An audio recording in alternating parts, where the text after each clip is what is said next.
quelle est ta vie, quelle est ta personnalité, quelles sont tes œuvres. Tu sais, ce message n'est pas porté à ta connaissance pour tes beaux oreilles, encore moins en guise de belles mélodies, non, mais plutôt en guise de rappel, d'avertissement et de prise de conscience.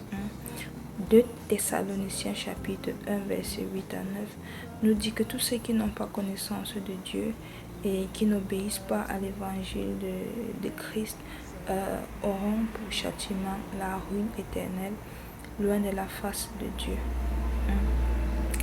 Qui es-tu, ou du moins, qui veux-tu être? Qu'attends-tu du Seigneur? Bon, nous allons poursuivre maintenant avec le deuxième volet que nous avons annoncé, le jugement. Oui, ce verset fait encore annonce de jugement.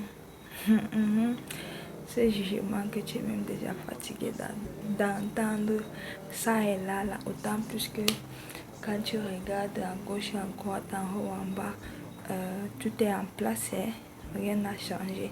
Ce qui existait existe toujours, ou du moins s'est amélioré. Et depuis lors, tu ne témoignes d'aucune anomalie, ou du moins personne ne témoigne d'une anomalie, que ce soit dans le présent ou bien que ce soit une anomalie qui s'est déroulée dans le passé. Et même les journaux à forte renommée là, les sources d'information, les magazines, etc., ils ne prédisent rien d'anormal non plus pour le futur, mais tout au contraire, les plus jolis horizons, la mondialisation, la numérisation et modernisation, etc., etc. Et donc nous qui sommes dans les fins du monde, Jésus revient, les enlèvements là, le soleil s'obscurcira, les lunes ne feront plus briller leur clarté et les étoiles tomberont du ciel et les puissances des cieux seront ébranlées, les bas, etc., etc. Alors que vraiment, la santé est bien et que la nôtre doit connaître un disloc. Ok, on va lire. Let's read. On va lire 2 Pierre chapitre 3 verset 1 à 9. Permettez que je vérifie et je confirme. 2 Pierre 12 et 34. 12 et 34. 12 et 34. 12 et 34. Page 12 et 34. Pardon. Page 12. Ok. Oui. 2 Pierre 3, verset 1 jusqu'à 9. Je lis au nom de Jésus. C'est ici qu'il y a la vérité. Voici, bien-aimés, la seconde lettre que je vous écris. Dans l'une et dans l'autre, je cherche à éveiller par des avertissements votre saine intelligence, afin que vous vous souveniez des choses annoncées d'avance par les saints prophètes et du commandement du Seigneur et Sauveur, enseigné par vos apôtres. Sachant avant tout que dans les derniers jours, il viendra des moqueurs avec leur raillerie, marchant selon leur propre convoitise, et disant, où est la promesse de son avènement? Car depuis que les pères sont morts, tout demeure comme dès le commencement de la création. Ok? Ils veulent ignorer en effet que des cieux existèrent autrefois par la parole de Dieu, de même qu'une terre tirée de l'eau est formée au moyen de l'eau, et que par ces choses, le monde d'alors périt submergé par l'eau. Ok. Tandis que par la même parole, les cieux et la terre d'à présent sont gardés et réservés pour le feu, pour le jour du jugement et de la ruine des hommes impies. Tandis que par la même parole, les cieux et la terre d'à présent sont gardés et réservés pour le feu, pour le jour du jugement et de la ruine des hommes impies. Poursuivons.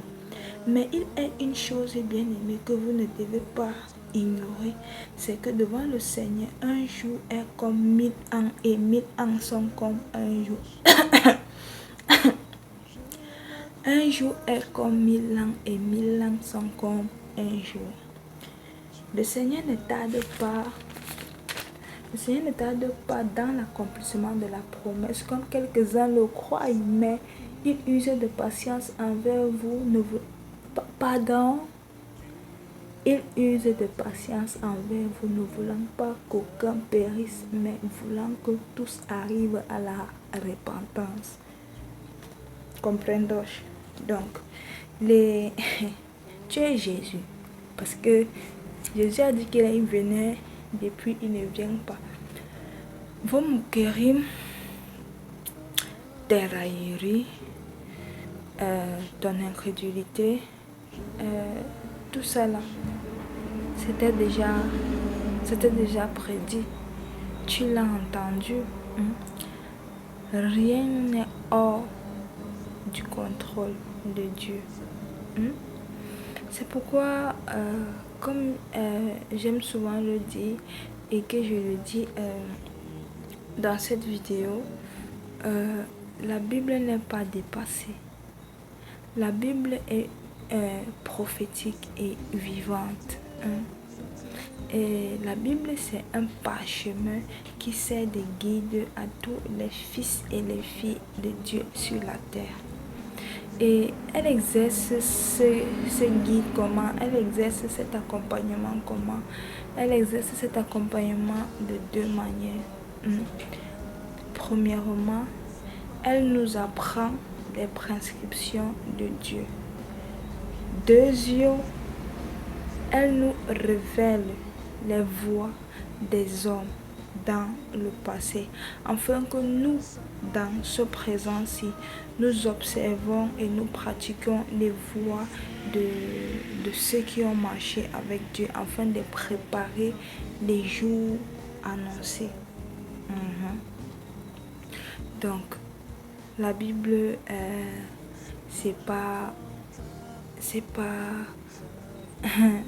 dépassé.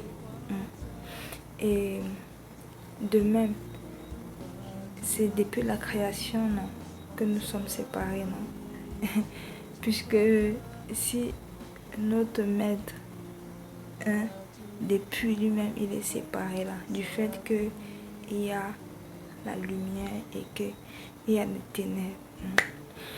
À plus forte raison, les miniatures comme les nous là. Donc, c'est pas une information pour nous.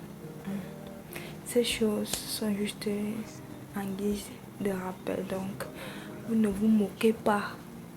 Vous confirmez juste ce qui a été écrit.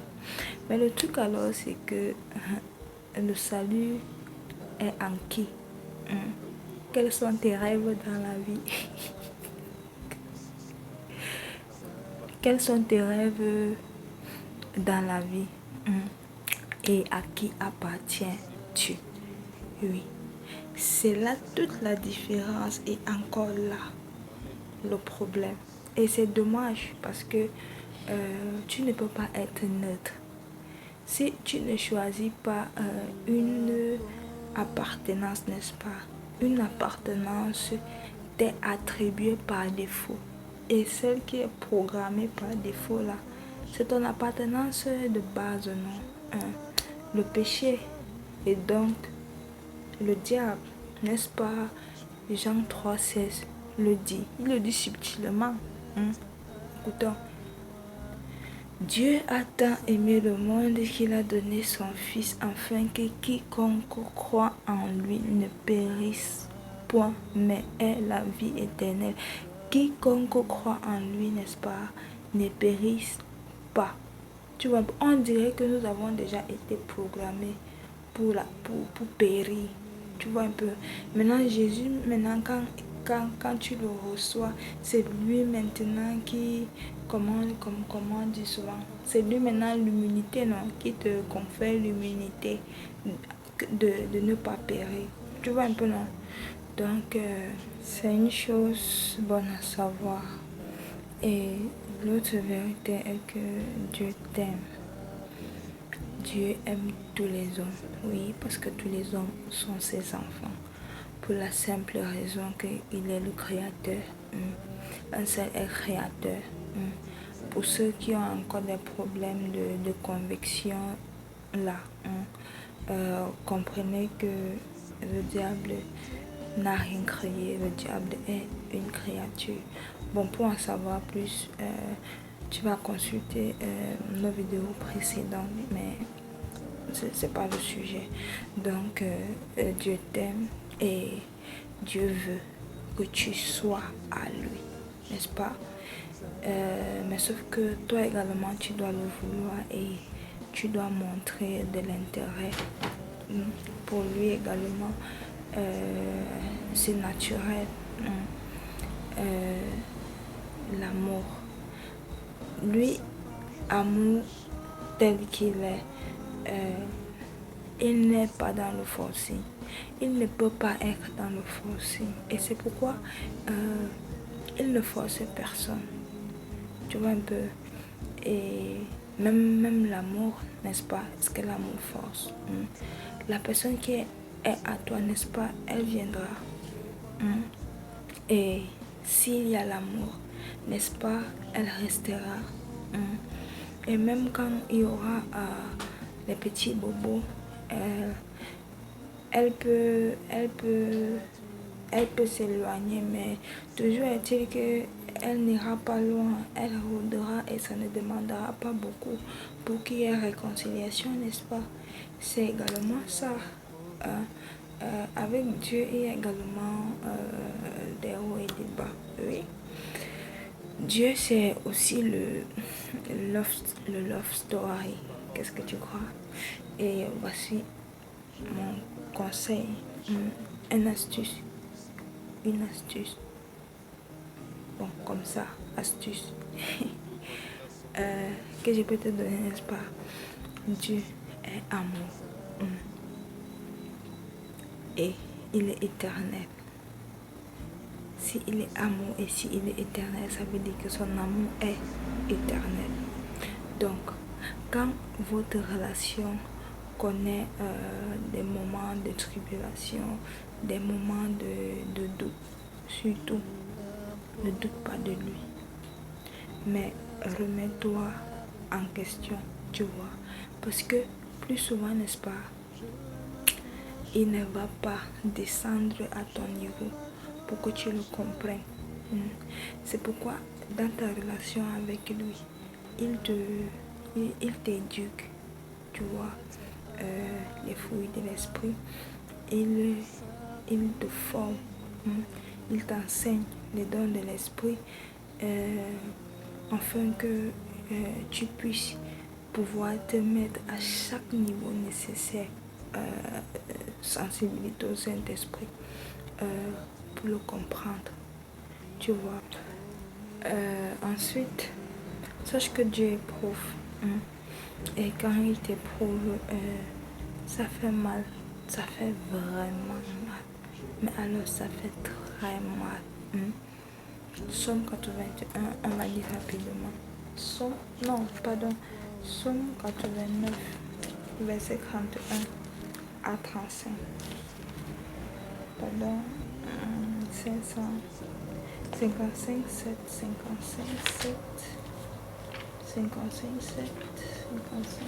ok.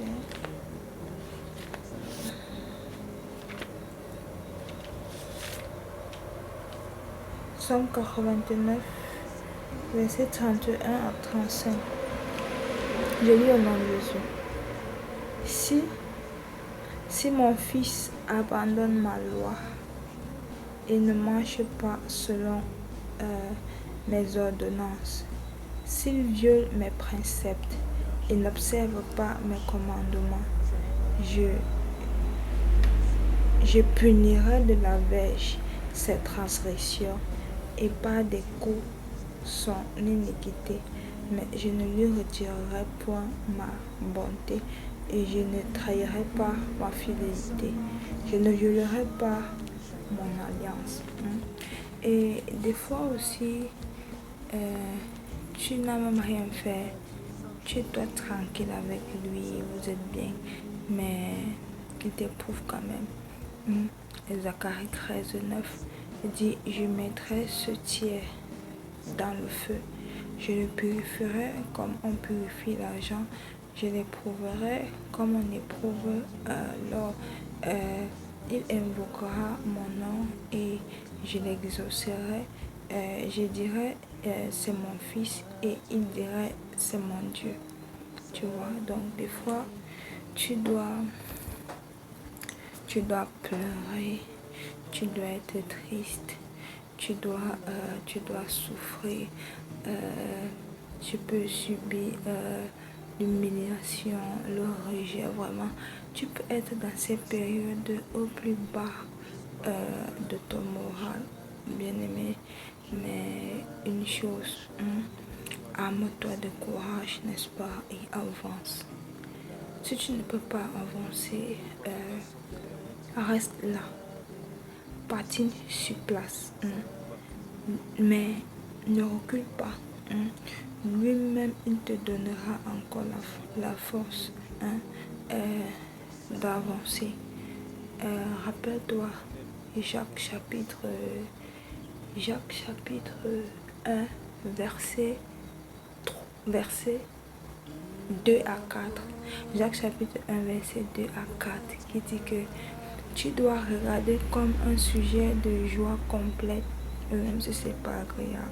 Tu dois regarder comme un sujet de joie complète les différentes épreuves auxquelles tu peux être exposé, sachant que la mise en épreuve de ta foi produit l'endurance.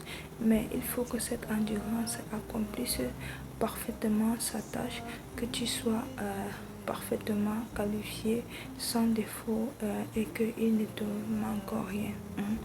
Et Romains 8:28 qui dit « Toutes choses concourent au bien de ceux qui aiment Dieu ». Et en fonction également du but que cette souffrance, ce moment d'épouvante, si je peux appeler ça comme ça, a pour objectif dans ta vie, tu vois un peu, tu dois des fois te lamenter, en ce moment-là, crier, pleure, lamente-toi, oui, c'est important, ça va te faire du bien. Après, tu te sentiras mieux, mais surtout, ne te crée pas une occasion de chute. Tu sais, Dieu ne change pas, sa parole ne change pas. Et ça ne va non plus changer ni être modifié, encore moins connaître une marge de tolérance parce que tu es dans la fournaise. Non. Surtout, ne pêche pas. Reste sobre. Nous tous, nous passons par là. Nous tous, nous traversons cela, n'est-ce pas? Et c'est pas pour te détruire, tout au contraire. C'est pour te cultiver, c'est pour te construire. Tu me demanderas peut-être, comment est-ce que je peux reconnaître que ce que je traverse là, c'est de lui? Concrètement, I can't tell you. Je ne peux pas te dire quelque chose qui te permettrait de reconnaître si c'est lui ou non. Mais une chose que je sais qu'il a promis, c'est Jean 14:16. Je ne vous laisse pas seul, mais je vous envoie le consolateur, selon les autres versions, le défenseur, le Saint-Esprit qui sera avec vous. Et là maintenant, je peux m'appuyer pour te demander d'interroger le Saint-Esprit et la parole. Tu dois être sensible à cela et tu auras là ce qui te permettra de comprendre si ça vient de lui ou non. Tu comprends? Parce que, bien aimé, écoute-moi très bien. Personne n'a la connaissance absolue de Dieu. Tu vois, non? Et les voies de Dieu ne sont pas exactes. Être exact voudrait dire que on peut contenir Dieu. Oh, Dieu, on ne le contient pas. Et donc, personne ne peut t'enseigner ses voies dans une connaissance exacte. Et personne non plus ne peut t'apprendre Dieu dans une connaissance absolue. Tu vois? Parce que personne ne cause avec lui. Personne n'est son pote que tu vas dire que je cause avec lui et je peux l'interroger ou je peux le sonder. Non.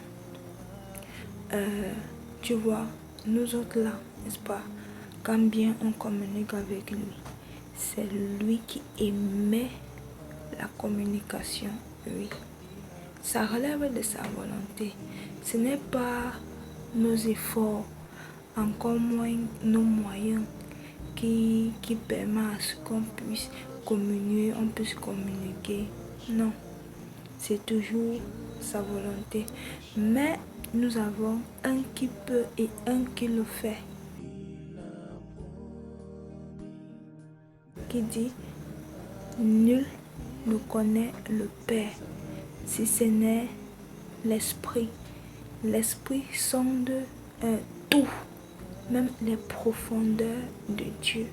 Tu vois, c'est pourquoi je t'ai dit au début que appuie-toi sur le Saint-Esprit et sur la parole, parce que c'est de là que tu auras une orientation. Nous également, et moi particulièrement, je te donne ce conseil parce que c'est lui que moi-même je pratique et j'expérimente que ça fonctionne. Et à cause de cela, c'est aussi l'une des raisons pour laquelle tu dois t'appliquer selon la mesure de foi et la capacité déposée en toi à travailler à ton salut, parce que c'est au cours de ce processus que tu développeras davantage cette sensibilité, tu vois. Donc c'est le peu que je puisse te dire pour soutenir ta foi, autant plus que c'est pas le sujet, on doit rester concentré. C'est Luc 16, 9 qui est notre objectif. Et comme je disais, comme je parlais donc d'appartenance, n'est-ce pas, avant de faire cette brèche-là, toi, en tant qu'enfant de Dieu, toi, en tant qu'aspirant au royaume de Dieu, la honte de l'évangile ne doit pas être ton partage.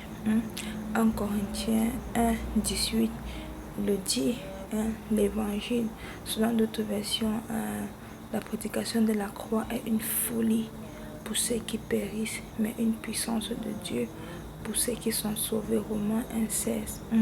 Alors tu es de qui? Tu es de ceux qui sont sauvés ou tu es de ceux qui périssent? Alors, si par ma voix tu as été touché, sache tout simplement que c'est la puissance de la parole ainsi que la volonté, la grâce de Dieu, si cela est manifeste en toi. Alors, n'endurcis pas ton cœur, laisse-toi faire. Et là, le Seigneur te dit par Apocalypse 3, 20, voici, je me tiens à la porte de ton cœur et je frappe. Si tu entends ma voix et que tu m'ouvres, j'entrerai chez toi, je souperai avec toi et toi avec moi. Amen. Ok.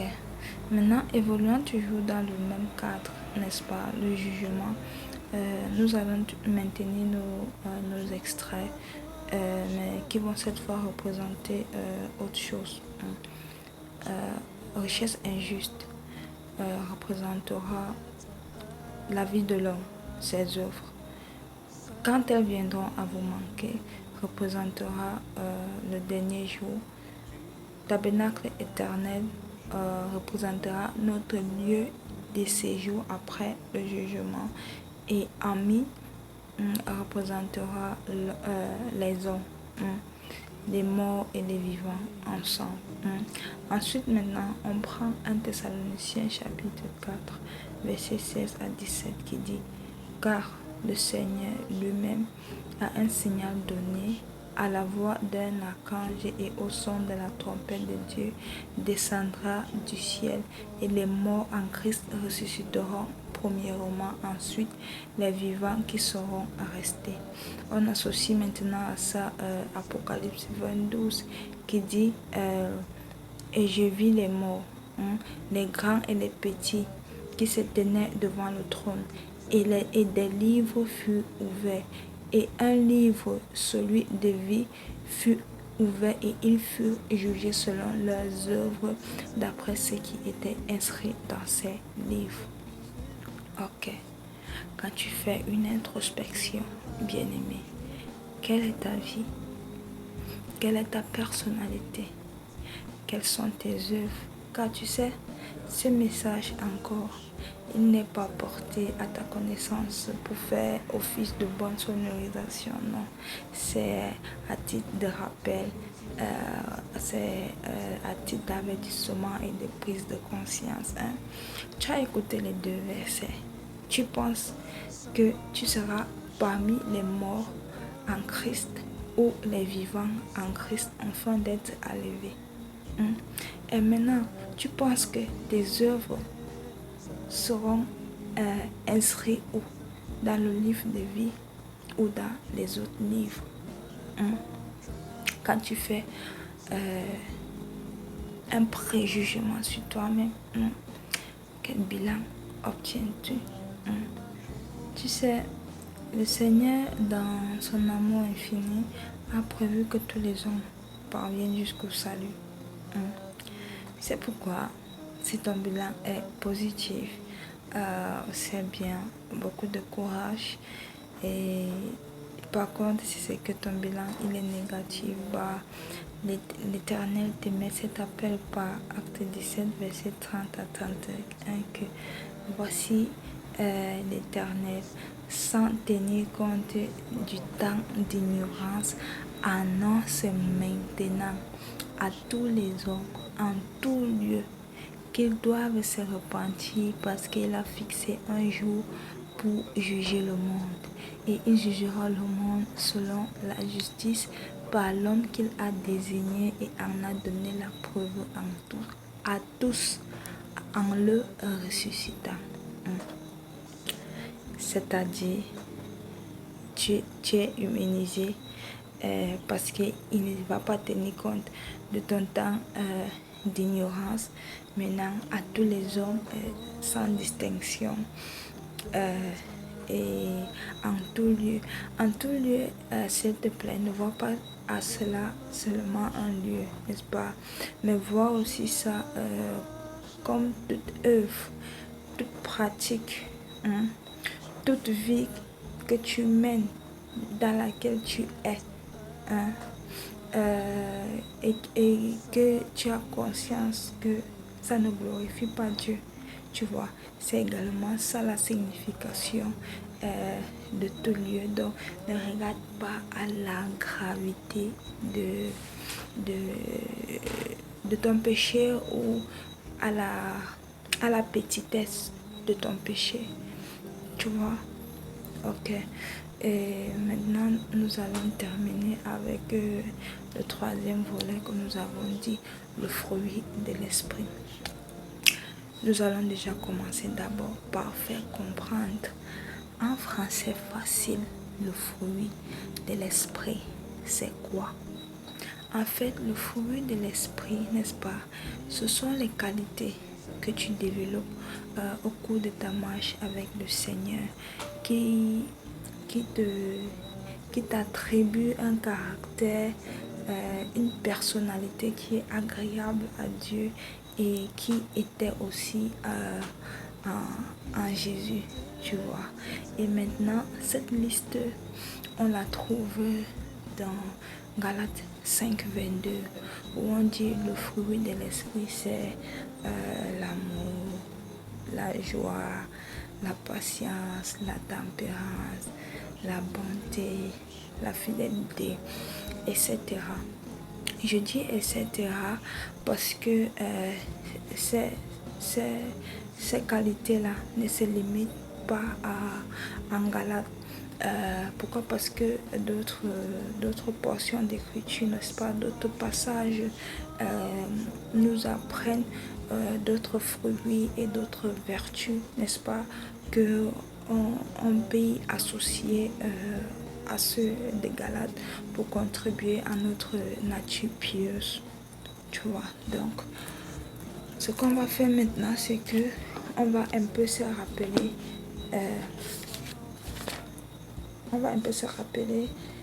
notre verset 9.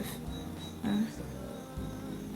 Et moi, je vous dis, faites-vous des amis avec des richesses injustes, pour qu'ils vous reçoivent dans les tabernacles éternels quand elles viendront à vous manquer. Hein. On va toujours retenir nos 4 extraits qui vont encore, qui vont encore représenter cette fois autre chose. Donc, on a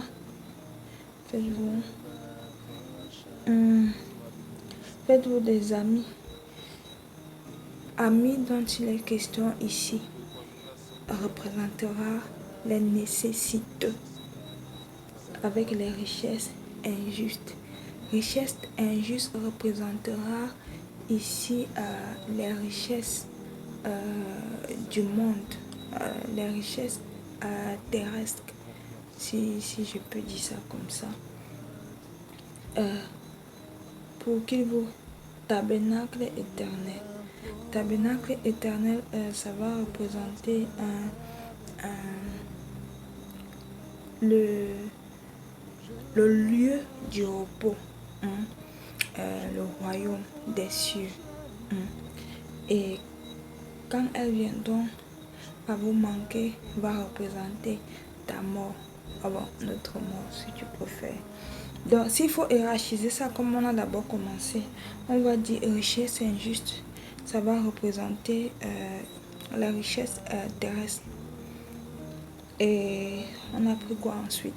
Je pense, quand elles viendront à vous manquer, on a dit c'est le jour de notre mort, de notre décès. Hein? Et what again? Tabernacle éternel, cette fois, va représenter non le séjour des morts, mais le lieu du repos. Hein? C'est encore dit royaume des cieux. Et maintenant, ami va représenter les nécessités. Ok, oui, je sais. Je dois m'expliquer très très vite parce que la représentation que j'ai donnée à richesse injuste là, je sais que ça n'était pas trop. Que je vois, on dit richesse injuste, mais moi je sors ma part que richesse terrestre. De prime abord, tu te rappelles des appréciations ironiques que le maître faisait à l'économe là, non? Que les lois sont plus prudents, tu vois un peu, qui était plutôt pour signifier le sens négatif, tu vois un peu. Ici, richesse injuste, c'est une métaphore que Jésus utilise en fait. Voici ce que Jésus veut te faire comprendre lorsqu'il parle de richesse injuste. Premier, il va te faire comprendre que ces richesses-là ne sont pas de lui et ne sont non plus dans le lieu où il vient et que toi, tu ne pourras non plus les trouver là-bas s'il advient que tu le rejoignes, tu vois. Seconde toujours, pour te faire comprendre que ces richesses-là, c'est pour le monde et ce n'est que utile qu'ici, chez nous. Tu comprends? Et qu'il ne peut non plus vouloir s'approprier de ces richesses parce que ces richesses ont déjà un possesseur, le prince de ce monde. Luc 20-25. À César ce qui est à César et à Dieu ce qui est à Dieu. Tertio, c'est que les richesses qui sont à lui, oui, parce que lui également il a des richesses. Les richesses qui sont à lui, tu ne peux pas te les amasser ici. Non seulement parce que lui-même, il n'est pas d'ici, et encore parce qu'il n'y a aucune forme d'injustice en lui, puisqu'il est juste ainsi que le lieu de sa demeure. Par ailleurs, le monde-ci et nous-mêmes mélangés, oui, nous sommes injustes et c'est pourquoi nous viendrons à passer, sauf maintenant ce qui se trouvera en lui. Tu vois un peu. Quatrième mot, il va te faire comprendre que les richesses qui sont ici là, et même le monde sont périssables, tu vois un peu. Par contre, ces richesses à lui ne doivent pas être périssables parce qu'il est éternel. Donc par conséquent, ces richesses sont éternelles. Mais pourtant, ce monde-ci est voué au jugement ou à la destruction. Tu vois un peu. Cinquième mot, il va te faire comprendre que, comme il a dit, richesse injuste là, non. C'est une façon de distinguer, tu vois, non. Les richesses terrestres, les richesses célestes, c'est une façon de distinguer les richesses qui sont à lui et les richesses qui ne sont pas à lui. Tu vois un peu, séparer la lumière, tu vois un peu la lumière et les ténèbres, non. Voilà, donc en français simple, non, c'est un peu ça. Et j'espère que tu as compris. Voilà. Donc après l'explication que on a eu par rapport à... Bon, voici ce qu'on va faire. Tu vois l'explication que je viens de donner pour mieux expliquer le sens de la métaphore de richesse injuste. Là non, voilà. On va considérer que c'est Jésus qui parlait. Tu vois. Donc on va faire déjà une forme de dialogue entre lui et moi je représente l'homme en général, tu vois, pour faciliter la compréhension à beaucoup, tu vois, non. Donc amuse-toi bien, c'est parti. Ok, merci pour l'explication. Si j'ai bien compris, tu as dit que les richesses qui sont à toi ne s'assemblent pas avec celles qui sont à nous ici et que je ne peux non plus les amasser ici avec ce que j'ai déjà. Bon, à Luc 12:33, tu me dis alors que je me fasse une bourse qui ne s'use point et une bourse qui soit inépuisable dans les cieux, là où le voleur ne peut pas entrer pour voler et où la terre ne peut pas y accéder pour détruire. Ça veut dire que quoi? Comme moi je suis encore de la terre, je fais comment alors pour amasser des richesses, Tu dis que ce qui est au ciel, on ne peut pas amasser ça ici. Donc, pourtant, ton verset là me demande d'amasser. Je fais alors comment? Ou bien c'est moi qui ne comprends pas le sens du verset, s'il te plaît. Ok. Ça me fait plaisir parce que ça prouve vraiment que tu as compris. Ce que je voulais que tu comprennes, n'est-ce pas? C'est déjà dingue ce que tu as compris là, que mes richesses ne s'assemblent pas avec celles d'ici et qu'on ne peut pas les collecter ici avec vos richesses là. C'est bien comme tu as compris ça. Maintenant, le verset qui te trouble là, Luc 12, 33, ce que je voulais que tu comprennes en te donnant ce verset, c'est que tu saches que si tu veux être à moi et amasser, parce qu'il faut d'abord être à moi, et amasser les richesses qui sont à moi, tu peux les faire d'ici pour le ciel. Une sorte de provision. Tu connais ce que c'est que la provision, non? Oui, je connais. Voilà, une sorte de provision dans le ciel, non? En attendant que toi-même tu y accèdes. Ah, ok. Mais je ne pouvais même pas m'imaginer. Donc, genre, une sorte de provision spirituelle, non? Genre, quand je vais quitter mon corps matériel, si. Oui, en quelque sorte. Ah, vraiment, merci.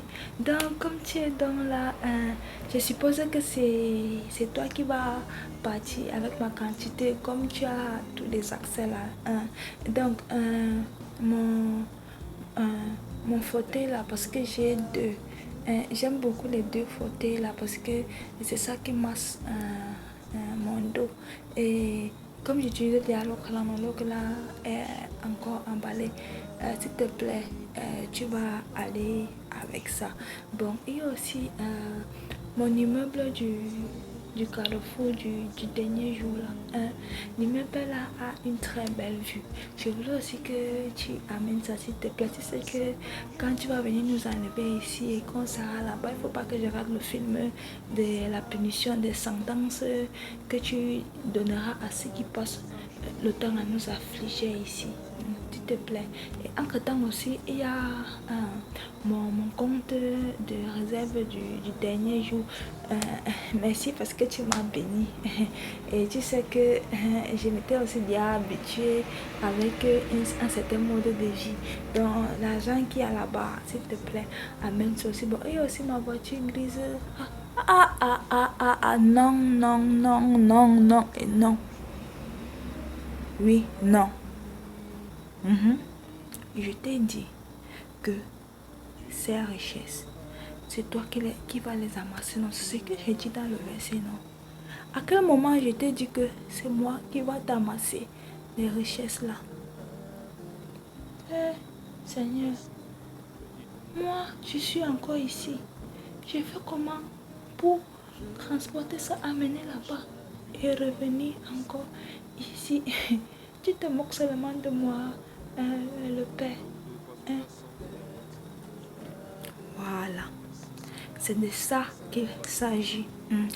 Comment est-ce que tu fais pour amasser ça? Ouais, le Père. C'est une préoccupation vraiment très sérieuse, non. Je ne fais pas la comédie, s'il te plaît. Éclaire-moi. Oui, j'arrivais. Je disais donc que ces richesses-là, je t'ai dit que c'est toi qui dois les faire dans le ciel, n'est-ce pas? Oui. Voilà. Donc, j'étais appris appris les fruits de l'esprit. On a parlé des fruits de l'esprit tout à l'heure, non? Oui. Ok. C'est au moyen donc des fruits de l'esprit que tu fais cette réserve. Tu dois déjà manifester ça au cours de ta vie. Maintenant, avec ce que tu as, sois-tu dans la richesse ou dans la pauvreté, fais le bien avec des sentiments purs, avec un cœur sincère, avec amour, comme moi-même je t'ai montré l'exemple en donnant ma vie pour toi et pour tes frères. Vous, pourtant injuste et ne méritez pas que un comme moi juste meure pour vous, afin que en croyant en ma mort et en ma résurrection, vous héritez du salut. Oh Seigneur, mais ça c'est une autre école, non? Comment je vais... Comment quoi? Woko Seigneur, comment? Je t'ai laissé Ésaïe 41:10. Tu ne te souviens plus de ça? Si, je me souviens. Ça dit que ne crains rien, car je suis moi-même avec toi.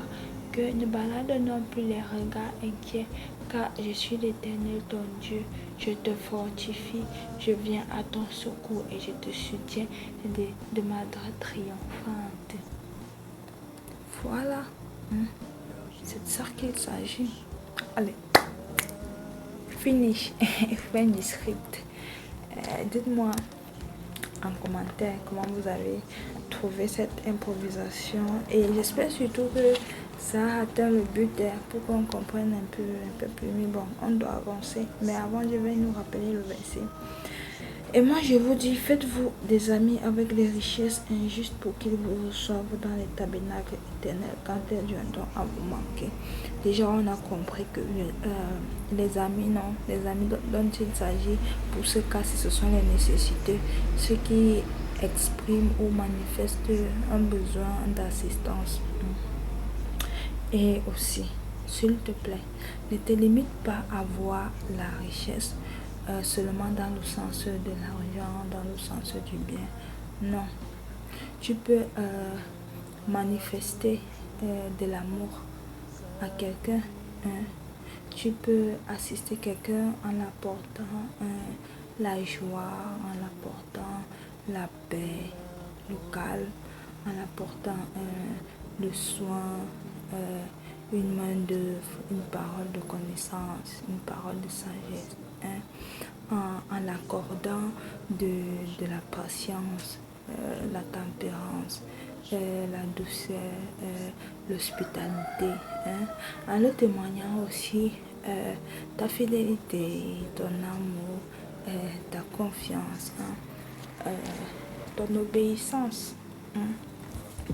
Donc, ne te limite pas à voir les richesses seulement dans le sens où tu vois un peu. Et à un moment donné, chacun d'entre nous, n'est-ce pas, on se retrouve à avoir besoin de l'un comme de l'autre pour contribuer à notre équilibre. Donc, c'est un peu ça. Tu vois, le système, par exemple, des arbres fruitiers, non? C'est un exemple banal, par exemple. Tu vois, leurs fruits, là, les servent à deux choses. Est-ce qu'eux-mêmes, ils mangent les fruits, là? Ça sert à les identifier. Banane, bananier, mangue, manguier, tu vois. Voilà. Et en dehors de servir à les identifier, ça sert aussi pour la nutrition, pour la consommation de l'homme, n'est-ce pas? Voilà, tu vois cette entraide, non? À première vue, on a l'impression que ce sont les arbres fruitiers là qui rendent plus service à l'homme, tu vois, non? Mais pourtant, si c'est que l'homme n'était pas là, il y a une probabilité que ces arbres fruitiers ne soient pas existants ou alors ne soient pas en bonne santé pour produire des fruits consommables. Tu vois un peu.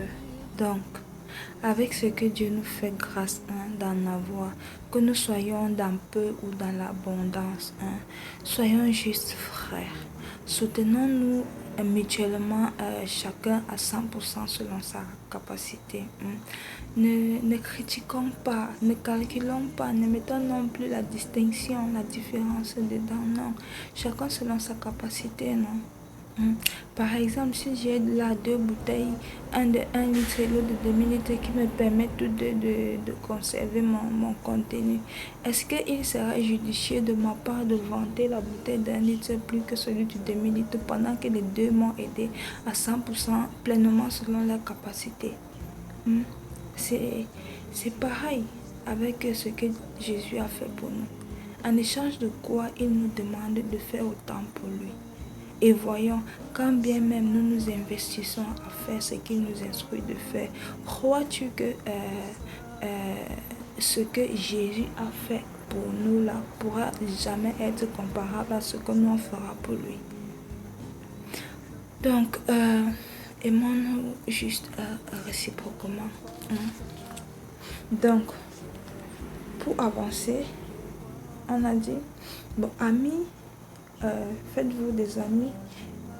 Amis, on a compris que ce sont les nécessités déjà, ceux qui expriment un besoin d'assistance.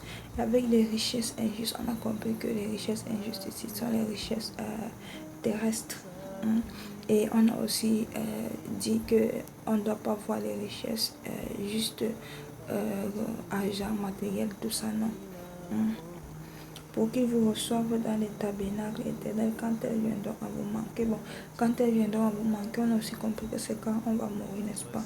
Maintenant, comment est-ce qu'ils vous reçoivent dans les tabernacles éternels?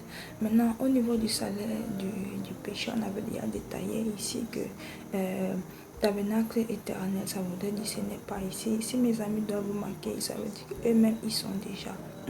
Et maintenant, ils sont dans quel tabernacle éternel? Est-ce qu'ils sont morts en Jésus ou sans Jésus? Maintenant, quand on regarde ici, on voit qu'on sème la bonté, n'est-ce pas? Les fruits de l'esprit, on fait du bien au travers des fruits de l'esprit et du don de l'esprit, la personnalité vertueuse, un peu réciproquement, on se fait du bien, d'où le lien de l'amitié. Un peu comme j'ai tantôt dit que les œuvres définissent notre appartenance, c'est d'où le lien de l'amitié. Donc ça veut dire donc que puisqu'ils sont là, ça montre qu'ils sont morts en Christ. Puisqu'ils sont morts en Christ, ça veut dire que le lieu de repos, le tabernacle éternel dont on parle ici, en fait, il s'agit des séjours, il s'agit du lieu du repos, tu vois un peu. Donc puisqu'ils sont au lieu du repos, quand toi également tu vas mourir, ils te recevront dans le lieu du repos, tu vois un peu. Maintenant, nous allons encore expliquer ça avec Matthieu. Matthieu 25, 949. Matthieu 25, verset 31 à 40.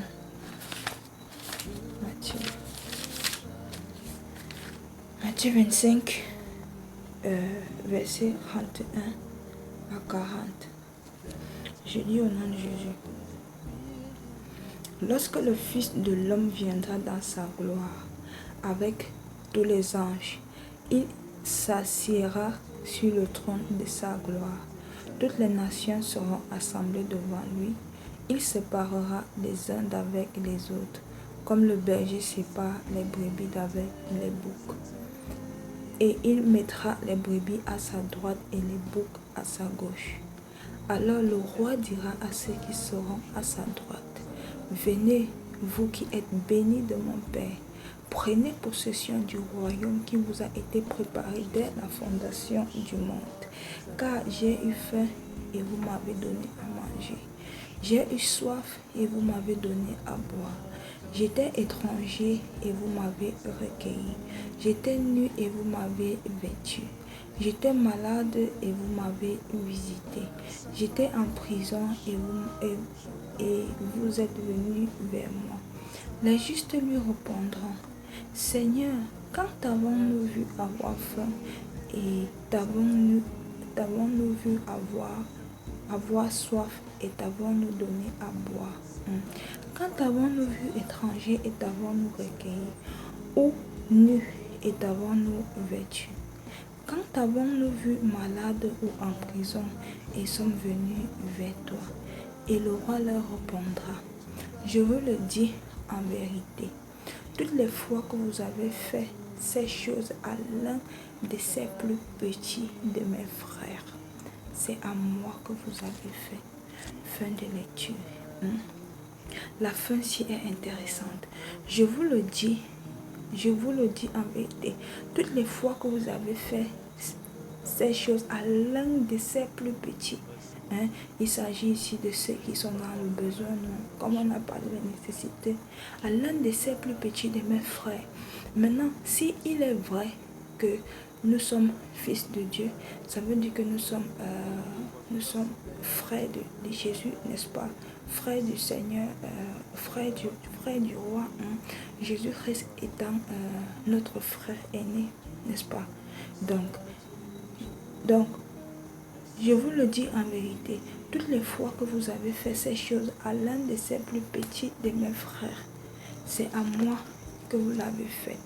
Vous voyez un peu. Donc, quand on a fait le bien, n'est-ce pas, passant par nos richesses, que ce soit richesses matérielles, les biens, les finances, aussi l'amour, la patience, la tolérance, ça sont les fruits de l'esprit, les dons de l'esprit en fait. Quand on a usé de tout ce qui est agréable à Dieu pour faire le bien, pour se faire du bien réciproquement, n'est-ce pas? On s'est amassé une richesse dans le ciel, là où le volant ne peut dérober, là où tu vois un peu, voilà. Et de deux, c'est également une amitié qu'on a fait avec Jésus, tu vois un peu.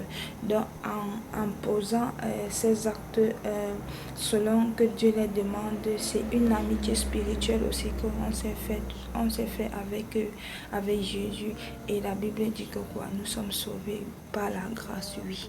Nous sommes sauvés par la grâce au moyen de la foi, n'est-ce pas? Et on sait aussi que la foi sans œuvre est une foi quoi? Est une foi morte. Donc tu vois donc en dehors du premier contexte où c'était tes amis qui t'accueillaient dans les lieux du repos, dans ce deuxième contexte-ci, ayant fait cette amitié-là, tu vois un peu avec Jésus maintenant, c'est lui qui t'accueille, tu vois, dans le royaume céleste, tu vois un peu. Donc c'est à peu près ça. On peut comparer aussi ça avec l'histoire de Lazare. Je vais juste paraphraser.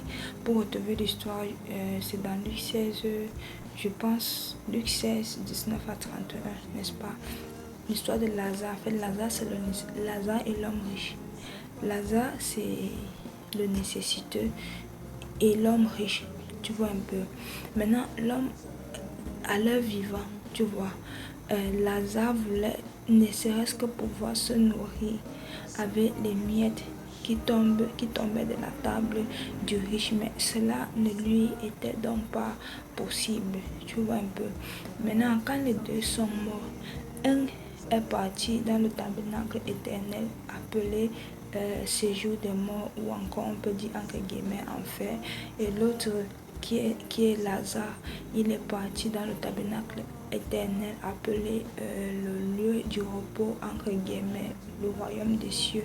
Mais la Bible parle du sein d'Abraham. Tu vois un peu comment ils ont été séparés. Et maintenant, toujours ce qui les sépare, on dit quoi? C'est toujours les œuvres. Quand l'homme riche était et avait encore la vie, tu vois un peu, il ne posait pas de bons actes avec le nécessité Lazare. Donc du coup, il n'a pas fait d'amitié avec Jésus. Et quand on dit que nous sommes sauvés par la grâce au moyen de la foi, en ce moment, même s'il avait une foi, n'est-ce pas, cette foi s'est trouvée stérile. Encore si on continue la lecture dans Matthieu 45 à 46, on allait voir que Jésus dit, je vous le dis en vérité, celui qui n'a pas fait ces choses à l'un de ses plus petits, c'est à moi qu'il n'a pas fait. Et ceux qui ne l'ont pas fait recevront le châtiment éternel, et ceux qui l'auront fait recevront la vie éternelle. Tu vois un peu. Donc du coup, c'est ce qui justifie le fait que le riche soit parti là-bas. Tu vois un peu. Ça ne veut pas dire que être riche c'est mauvais, être riche Non, c'est juste que quand tu es riche, il faut marcher toujours avec Dieu, suivre ses instructions. Tu vois, non, mais celui-ci, il a été l'exception. Il n'a pas fait comme Dieu demande. Tu vois, non, donc maintenant, Lazare est le nécessiteux de l'histoire. Même si on ne raconte pas beaucoup les œuvres de Lazare, mais l'écriture porte à penser que Lazare, il était un homme qui était agréable à Dieu. Et en dehors de ça, le fait que dans ce cadre, on ait défini le nécessiteux comme quelqu'un qui exprime un besoin d'assistance, qui manifeste un besoin de, tu vois, le fait qu'on les définit ainsi et que le Seigneur dise au verset 40 que en vérité, je vous le dis, celui qui a fait ceci à l'un de ses plus petits de mes frères, et nous avons dit que l'un de ses plus petits là, en fait, ça représente le nécessiteux. Et si nous sommes frères parce que nous sommes aussi fils de Dieu, tu vois un peu, donc ça porte aussi à la conclusion que ici Lazare prend la figure de frère du Seigneur, non, du roi, non. Donc voilà le peu que nous pouvons dire pour Luc 16, 9. Et ici, le Seigneur nous invite à manifester un amour ardent les uns pour les autres. 1 Pierre 4, 8. Et comme j'aime souvent le dire, les révélations que on porte à ta connaissance, c'est pas pour tes beaux oreilles, c'est pas juste un entertainment, quelque chose pour t'entraîner, mais c'est ici à titre de rappel, c'est pour servir ici à titre d'avertissement et de prise de conscience. Donc, quand tu fais une introspection, est-ce que soit tu es dans l'abondance, soit tu es dans peu, est-ce que tu t'amasses des richesses inépuisables là où la ruine ne peut pas détruire, où le voleur ne peut pas entrer pour voler, et est-ce que tu crées une amitié spirituelle avec Dieu? Donc, nous allons poursuivre avec le verset 10. Celui qui est fidèle dans les moindres choses l'est aussi dans les grandes. Et celui qui est injuste dans les moindres choses l'est aussi dans les grandes. Ici, moindre chose va représenter les richesses terrestres et les grandes choses, ça va représenter les richesses célestes. Tu vois un peu, c'est clair. Si ici, là, tu ne t'aménages pas, là-bas, est-ce que le ciel même te sera possible? Donc, au verset 11, il dit, si donc vous n'avez pas été fidèle dans les richesses injustes, les richesses terrestres, ou alors dans votre vie, tout ça, en fonction de comment nous avons progressé avec l'enseignement. Si donc vous n'avez pas été fidèle dans des richesses injustes, qui vous confiera les véritables? Les véritables, vous l'avez compris, ce sont les richesses qui sont en lui. Et si vous n'avez pas été fidèle dans ce qui est à autrui, qui vous donnera ce qui est à vous? Ce qui est à autrui là, juste encore pour rappeler que c'est pas du ciel, c'est pas de lui, tu vois un peu. Qui vous donnera ce qui est à vous? En fait, ce qui est à vous, c'est entre autres, ce à quoi nous tous nous aspirons, le salut. Tu vois un peu que ce qui est à autrui là, tu n'étais pas trouvé fidèle là-bas. C'est ce qui est à moi que tu vas faire comment pour y posséder, puisque en dehors de la grâce, il faut également que de ce qui est à autrui, tu, tu manifestes, tu transformes cela à ce qui est à lui. On a appris comment on amasse à partir des fruits, etc. Au verset 13, nul serviteur ne peut servir deux maîtres, car ou il haïra l'un et aimera l'autre, ou il s'attachera à l'un et méprisera l'autre. Vous ne pouvez pas servir Dieu et maman. Et il nous dit dans Colossiens chapitre 3, verset 1 à 2, que si donc vous avez été ressuscités avec Christ, recherchez les richesses qui sont d'en haut, là où Christ est assis à la droite. Affectionnez-vous des choses d'en haut et non celles qui sont sur la terre. Je vais donc m'appuyer sur ce verset pour encourager les fils de Dieu qui font bon accueil à la vie qu'ils ont et qui se contentent de ce que Dieu permet et continuent de regarder à Dieu plutôt que de se tourner vers des voies qui ne glorifient pas leur Père. Autant plus que Job 36, verset 21 nous met en garde de ne pas nous tourner vers le mal, du fait de notre souffrance, de nos difficultés, du fait de notre vie précaire ou autre chose. À nous là, mes frères, mes soeurs, Dieu ne nous a pas oubliés, d'accord. Dieu nous connaît et rien n'est hors du contrôle de Dieu, d'accord. Dieu, il est omniprésent, n'est-ce pas? Il est partout. Dieu, il est omniscient.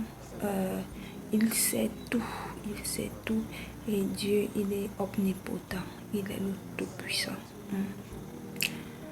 Je peux comprendre que ce qui nous fait souvent défaut, ce sont les convictions derrière ces doctrines qu'on nous prêche, n'est-ce pas? Où on nous fait croire que quand quelqu'un tu souffres, quand quelqu'un tu es dans les difficultés, en fait tu ne connais pas une vie bling bling quoi. C'est que tu es loin de la face de Dieu, ou bien que la présence ou la puissance ou la main de Dieu n'est pas sur ta vie et qu'il faudrait que tu te rapproches mieux de lui pour qu'il te voie bien et comme ça toutes tes difficultés, tous tes problèmes seront résolus. Non, ça c'est pas une bonne conception, bien aimé. Sinon moi également, je vais te présenter celui qui était le plus rapproché de Dieu, son propre fils, Jésus-Christ. Est-ce que quelqu'un a-t-il souffert comme lui, il a souffert? On a encore l'autre croyance là que quand quelqu'un, tu as une aisance, soit-il financière, matérielle, tu as des facilités et semblables, n'est-ce pas? Là, ça veut dire que tu es l'aimé de Dieu. Là encore, c'est pas une bonne croyance. Je te présenterai toujours le plus aimé de Dieu, qui est son Fils. Est-ce qu'il correspond à cette description-là? Bien, confort et choses semblables? Non, tu vois. Et en ce moment-là, je comprends que ce qui te fait défaut, c'est la sensibilité au Saint-Esprit. Cet assistant que tu as besoin dans ce moment de mal-être, dans ce moment de confusion, pour que lui, il te donne le discernement pour comprendre les choses comme il faut et pour avancer tout en restant sobre et en continuant dans les voies de l'Éternel. Tu vois, la vie de Jésus, c'est un exemple, c'est une préfigure pour nous apprendre que la souffrance, le manque, les difficultés sont aussi compris dans notre vie, dans notre marche avec lui. Sinon, pourquoi il va dire que au jour du bonheur, réjouis-toi, au jour du malheur, réfléchis? Ne montre-t-il pas qu'il connaît et qu'il a planifié ça dans nos vies respectives? Et dans Ésaïe 45, 7, il dit, je forme la lumière, je crée les ténèbres. Je donne la paix, je crée le malheur. Je donne la prospérité, je crée l'adversité. Bien-aimé, il fait tout ça. Qui va alors changer ça? C'est comme ça. Ce qu'il nous faut, c'est la sensibilité au Saint-Esprit. Et pour développer la sensibilité au Saint-Esprit, c'est pas une histoire de miracle.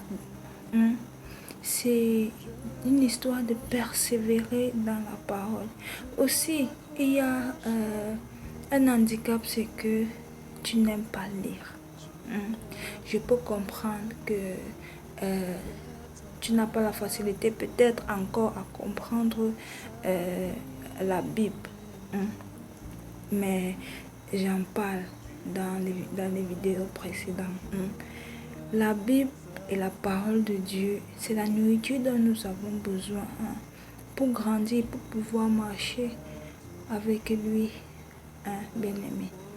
Développons plutôt la sensibilité au Saint-Esprit au lieu d'adopter ces enseignements, ces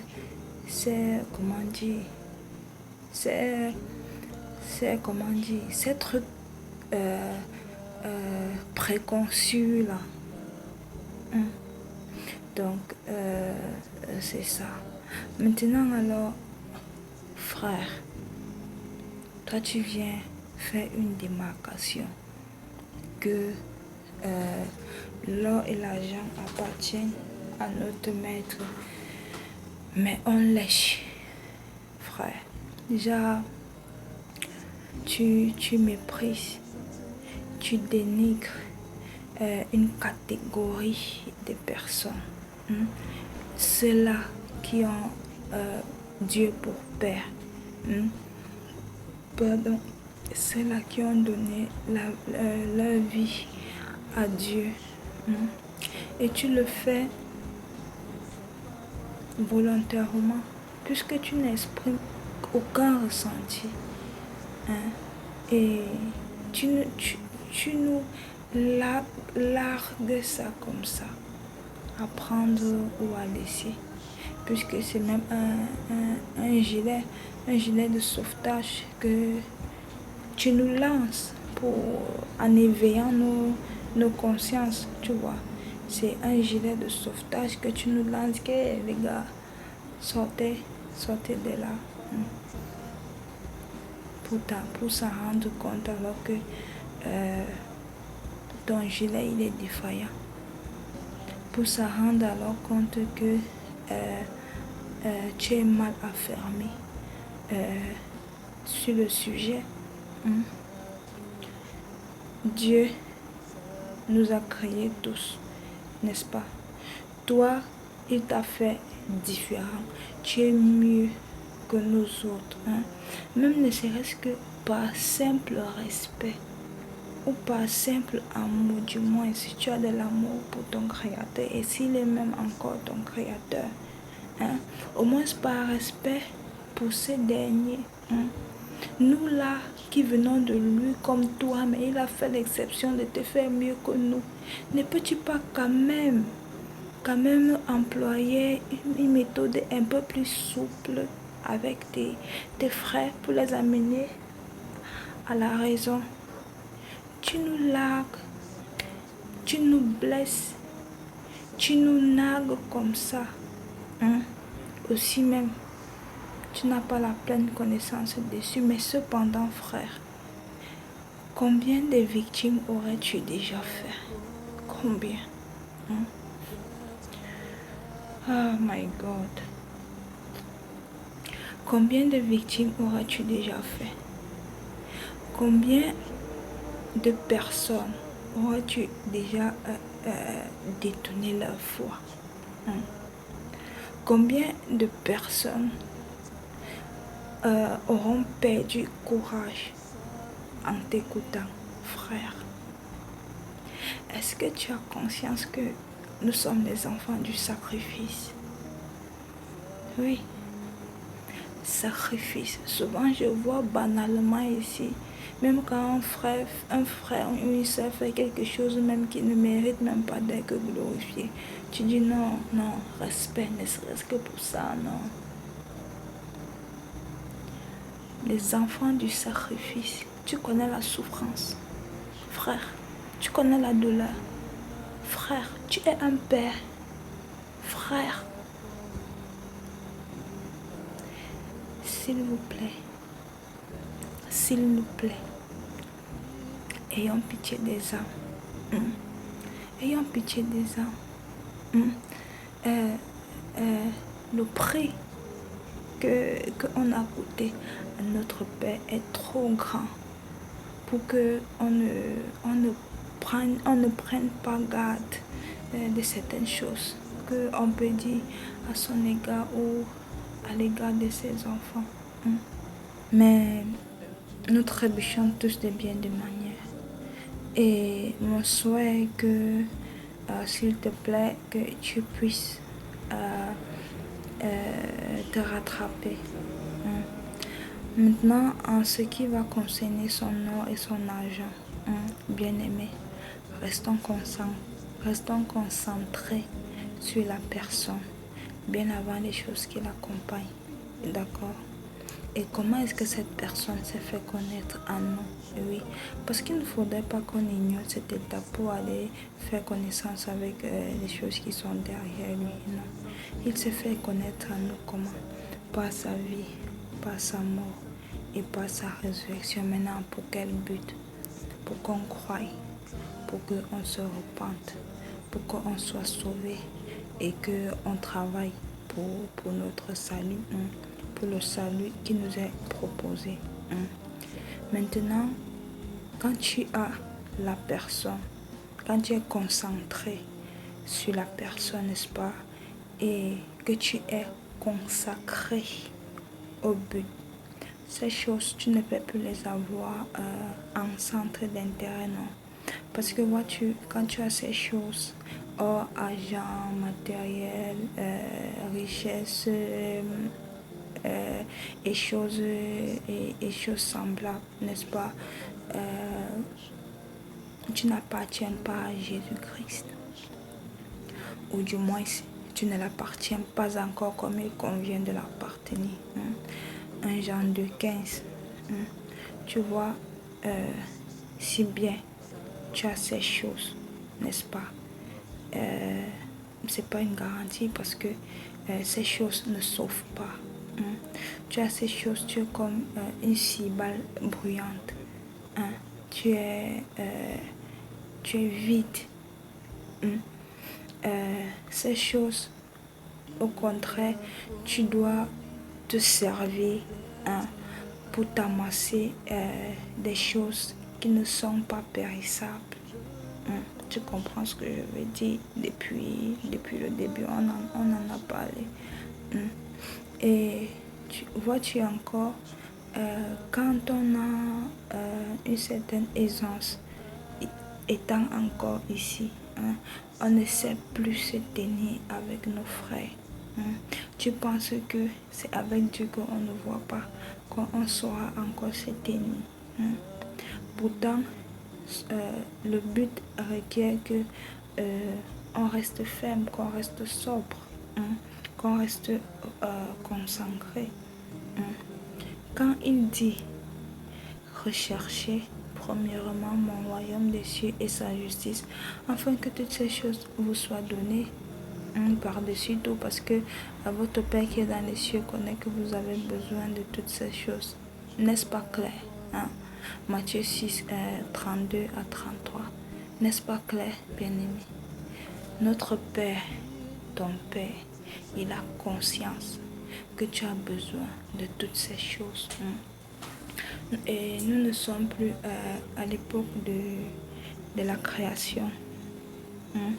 Nous sommes maintenant à l'époque de l'usage. Donc, il n'est pas question que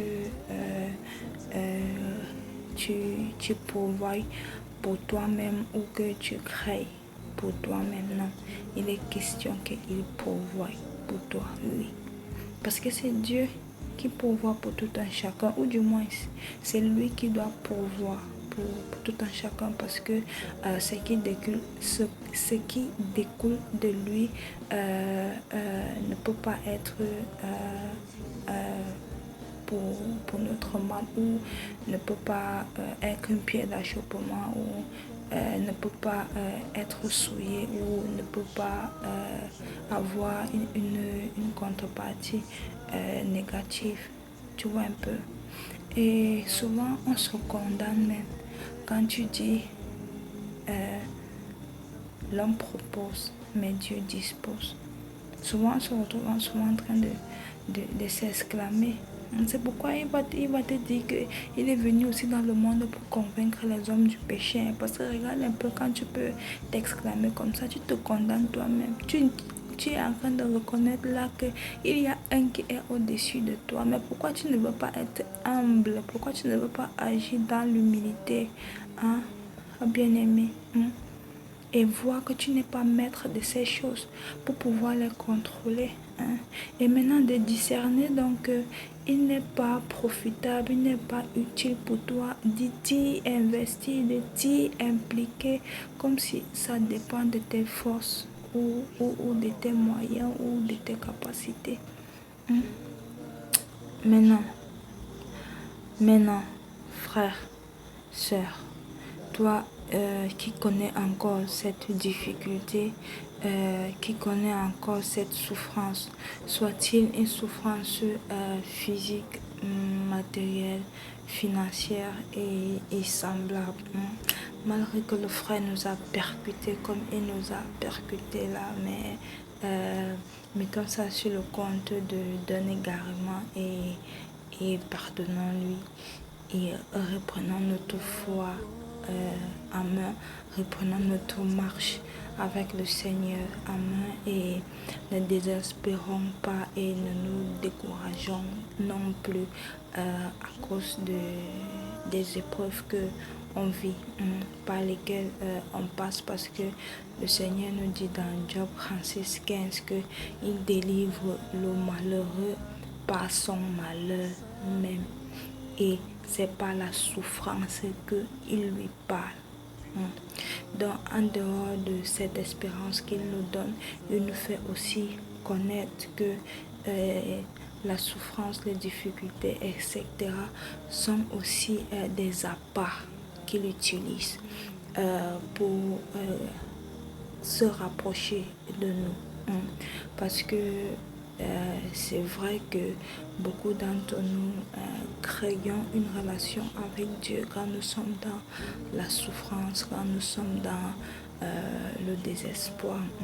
Mais une chose est certaine, c'est qu'au cours de cette relation, même si la relation c'est déjà quelque chose d'agréable, mais au cours de la relation c'est pas toujours aussi une partie de plaisir, mais que après l'endurance, après le travail, après la patience, on sort de là formé, on sort de là homme fait.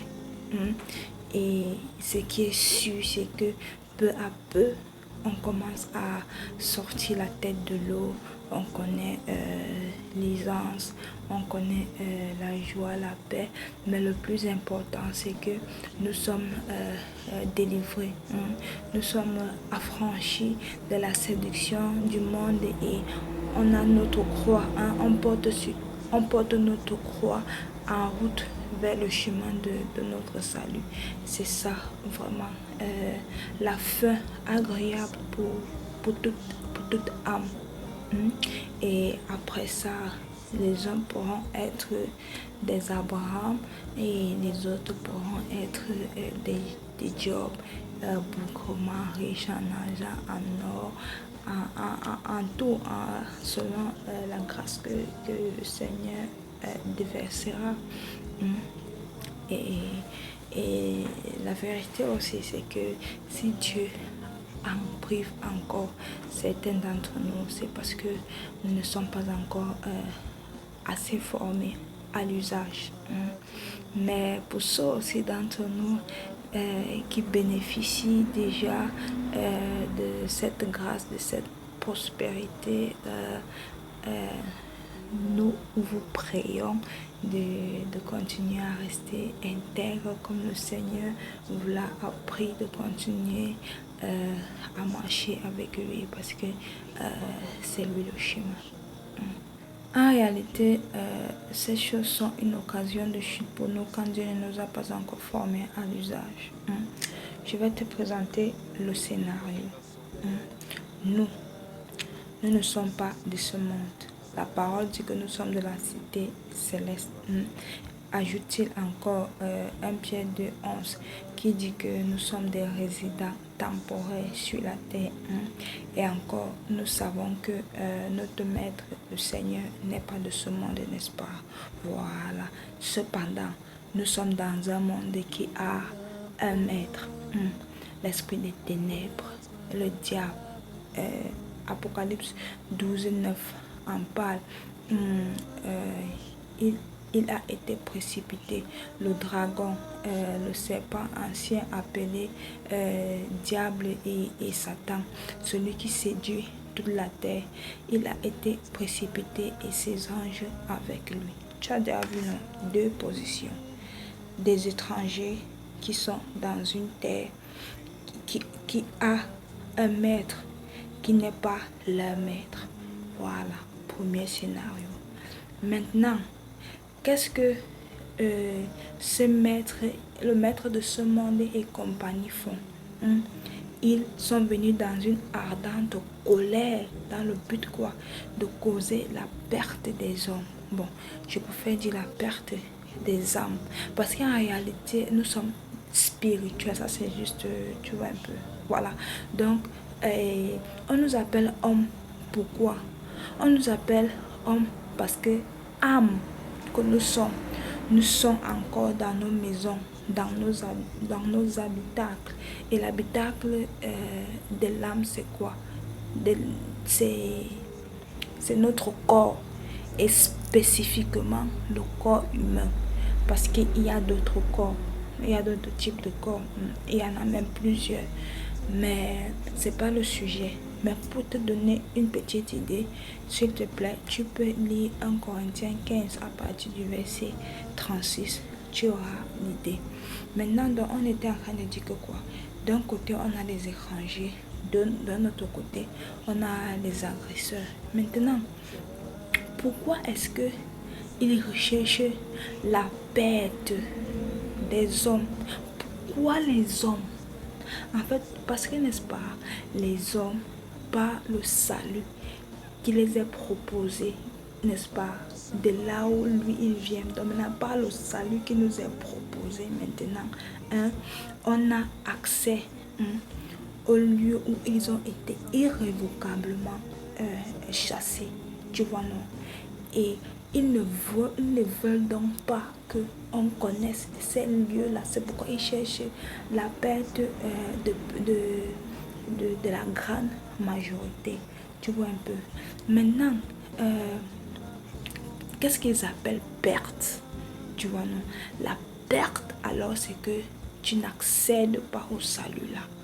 Tu vois maintenant, non? Maintenant, la perte, d'accord, mais comment est-ce que ils s'y prennent? Parce qu'ils ne vont pas venir te dire, oh, je cherche ta perte, non, ou bien habiller toujours en Junju Kalaba, non. Sinon, ils pourront faire moins de victimes.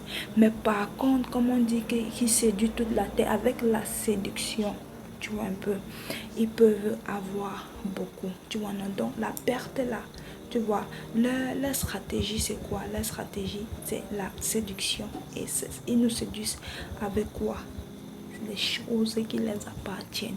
C'est pourquoi on dit que si c'est que les choses de ce monde sont ton centre d'intérêt, ce que tu n'appartiens pas à Christ comme il convient d'appartenir, parce que ce sont les choses qui appartiennent au maître de ce monde. Tu vois un peu. Et maintenant, lui, il utilise ça maintenant pour avoir l'homme. Tu vois, non? Donc, ils font maintenant comment pour que pour réussir leur plan de paix. Ils nous appâtent. Bon, nous par exemple, nous sommes en Afrique, n'est-ce pas? Et il y en a dans certains endroits, on pratique la chasse. Tu vois un peu. Donc, genre, on prend peut-être une viande ou quelque chose. On met, tu vois, non. Maintenant, l'animal, quand lui, il voit la viande, lui, il vient pour manger la viande. Or, c'est au-delà de ce qu'il voit. Quand il voit maintenant la viande, pap, il vient, il mange, tu vois un peu, non. Donc, c'est également ça. Eux aussi, ils nous appâtent, n'est-ce pas?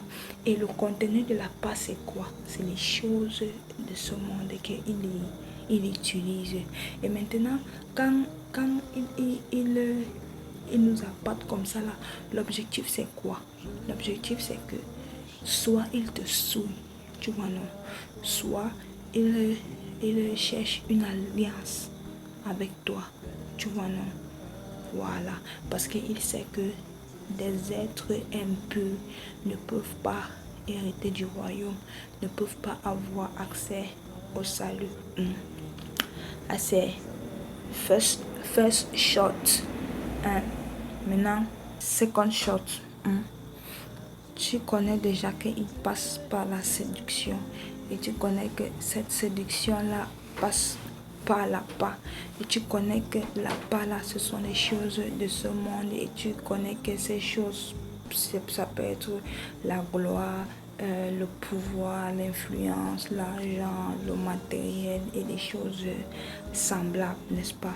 Maintenant alors, il faudrait donc quoi? Que les personnes, soient-ils en esprit ou en personne, oui, parce que ce n'est pas que les personnes incarnées par ces esprits qui viennent à vous, même les esprits même peuvent venir à vous, que ce soit physiquement comme ça, ou que ce soit lorsque vous êtes endormi, passant par les songes, les rêves, tu vois un peu. Donc, quelle qu'en soit la forme, tu vois un peu, il faudrait qu'il soit en harmonie avec leur appât. C'est pourquoi la Bible va nous dire qu'ils viennent à vous en vêtements de brebis, pourtant ce sont les loups ravisseurs. Tu vois un peu, non? Voilà. Par exemple, dans les songes, tu peux voir ces esprits prennent peut-être le visage de quelqu'un qui t'est familier. C'est aussi un truc par lequel ils peuvent passer, ou bien ils prennent un animal inoffensif pour faire leur forfait, tu vois un peu. Et, ou bien les hommes en général, on voit maintenant aujourd'hui le fléau des faux enseignants, des faux docteurs de la loi qui prêchent des trucs dépourvus de salut là. Pourtant, l'enseignement qu'il faut pour les âmes, c'est la vie éternelle. Jésus, il prêchait toujours la même chose chaque jour, n'est-ce pas? La repentance. Mais le problème même aussi, c'est aussi nous les hommes. Bon, ça, ce n'est même pas le sujet. J'étais en train de dire donc non, que et la passie, non, qui est déjà dans un bon emballage. Il faudrait aussi qu'eux aussi, ils aient l'apparence des brebis. Tu vois, non? Pourtant, ce sont les loups. Voilà, maintenant quand les choses sont maintenant en harmonie, ils viennent maintenant à l'homme. Maintenant, tu vas me demander que, mais si tu dis qu'ils sont animés pas le mal. Ça veut dire que qu'importe ce qu'ils vont faire, leurs actions, leur caractère, leurs dits, leurs propos, leur nature, quand même, il y aura leur sémence dedans. N'est-ce pas, vous dites dans Matthieu 7,16 que vous les reconnaîtrez à leurs fruits. Donc à cause de ça, l'homme pourra voir pour éviter la ruse. Non, je vais te dire que malheureusement, ce n'est pas ça. Parce que les hommes sont maintenant, font face à deux fléaux. Le premier fléau, c'est qu'ils n'ont pas la connaissance. Ou du moins, ils refusent la connaissance qu'il est faux. Ils n'ont pas la vérité, ils n'ont pas Jésus. Ils ne connaissent pas au-delà de ce monde. C'est pourquoi, comme l'animal va voir la bête et se contenter de ce qu'il voit, l'homme aussi va se contenter de ce qu'il voit parce qu'il ne connaît pas au-delà. Tu vois un peu. Et maintenant, le deuxième fléau, c'est que l'homme d'aujourd'hui vit selon les convoitises de la chair, selon ses désirs, selon le train de vie de ce monde et les convoitises de ce monde. Et maintenant, les apparts qu'on leur propose là, on a dit que ce sont les choses de ce monde. Voilà. Et maintenant, comme les apparts qu'on leur propose là maintenant, ce sont les choses semblables. Du coup, qu'il y ait que la mauvaise sémence soit visible ou pas, ils sont aveuglés. Ils ne peuvent pas voir parce que la finalité, en fait, ce sont les choses du monde. Et donc, quand on vient même maintenant leur donner ce qu'ils recherchent, ce qu'ils veulent même, ils font donc bon accueil à ça et ne peuvent pas discerner le mal ou la ruse dedans. Tu vois un peu, non? Third shot. Et ça sera la conclusion. Tu vois un peu. Maintenant, avec tout ça, tu vois qu'ils auront atteint leur objectif, n'est-ce pas, de causer ta paix, pas le fait que tu n'accèdes pas à ton salut. Parce qu'ils t'auront soit souillé ou fait une alliance avec toi. Eux, sachant qu'un être souillé ou impur ne peut pas hériter du salut, ne peut pas avoir accès au royaume. Tu vois un peu. D'où maintenant alors le châtiment éternel, collectif. Ils sont descendus, ils ne peuvent plus partir. Toi-même, tu pouvais partir, mais tu ne peux plus partir. Donc, on vous détruit maintenant ensemble. Tu vois un peu. Mais ça, ce n'est qu'une probabilité tant que l'homme a encore le souffle du Créateur. Oui, ce n'est pas encore définitif. Et le moyen d'échapper à ça, c'est quoi? C'est en recevant le Seigneur Jésus-Christ comme ton Seigneur et ton Sauveur. Oui, parce qu'il y a encore une autre chose là qui font encore qu'ils gardent encore certains dans leur chaîne, c'est que on te fait croire qu'il y a ce que Dieu aime, il y a ce que Dieu n'aime pas. Non, Dieu aime tous les hommes sans exception. Ce que Dieu n'aime pas, c'est le péché. C'est pourquoi il dit dans 2 Chroniques 7,14 que si mon enfant sur qui est évoqué mon nom, comme je suis par exemple en train de te parler de lui là, ou encore une autre chose peut être fait en dehors que je te parle, n'est-ce pas? Il dit, si mon enfant sur qui est évoqué mon nom s'humilie, prie, cherche ma face et renonce à ses mauvaises voies, je l'exaucerai, je pardonnerai son péché et je lui guérirai. Maintenant, voici encore un petit truc. Pourquoi est-ce que Jésus-Christ va être ton Seigneur et ton Sauveur? Ton Sauveur comment? Si c'est qu'il ne te sauve pas de quelque chose, tu es déjà parfait, tu es déjà bien. Il est ton Sauveur comment? C'est là que tu vas comprendre que nous autres, par exemple, qui sommes avec lui aujourd'hui, on n'a pas commencé à être avec lui, n'est-ce pas? C'est parce qu'il nous a aussi sauvés de quelque chose et encore, il sera notre Seigneur. Comment? C'est qu'il ne nous a pas sortis à main forte et à bras étendus. C'est pourquoi il est Seigneur. Parce que rien ne lui résiste, bien aimé. Tu vois un peu. Donc, nous tous, nous avons bien fait des choses qui était désagréable, qui ne glorifiait pas notre Dieu, et par sa grâce, sa puissance a été manifeste en nous. Il a fait resplendir sa lumière dans notre cœur afin de nous donner la connaissance de son existence et afin que nous l'acceptions. Et ça a commencé un jour. Alors, ce jour peut être le tien. Alors, il te dit, Apocalypse 3:20, voici, je me tiens à la porte de ton cœur et je frappe. Si tu entends ma voix, s'il te plaît, n'endurcis pas ton cœur. Si tu entends ma voix et me laisse entrer, et j'entrerai, je souperai avec toi et toi avec moi. On voit là une communion. Amen. Voilà. Maintenant, toi bien-aimé, qui connais encore la souffrance, les difficultés, soit-il financières, matérielles ou sur autre forme. Malgré que le frère nous a traités comme il nous a traités là, n'est-ce pas? On trébuche tous de bien, de manière. Ne nous fions pas à ça, mettons ça sur le compte d'un égarement. Donc toi qui est encore dans ces difficultés, le Seigneur ne t'a pas abandonné. Enfin, je t'ai soutenu en t'apportant cet enseignement qui t'a fait du bien, comme si je savais que tu en avais besoin. Pourtant, tu ne me l'as pas demandé. En fait, c'est parce que je t'aime, je me soucie de toi et mon souhait est que tu sois à l'aise dans ta foi. Mais cependant, regarde le nombre de j'aime. Regarde le nombre de partages. Regarde le nombre de favoris. Regarde le nombre de commentaires. Encore faudrait-il même voir la qualité de commentaires des personnes qui approuvent, qui confirment, etc. Pourtant, maintenant, on sait de quoi cela ressort. Alors, si toi aussi,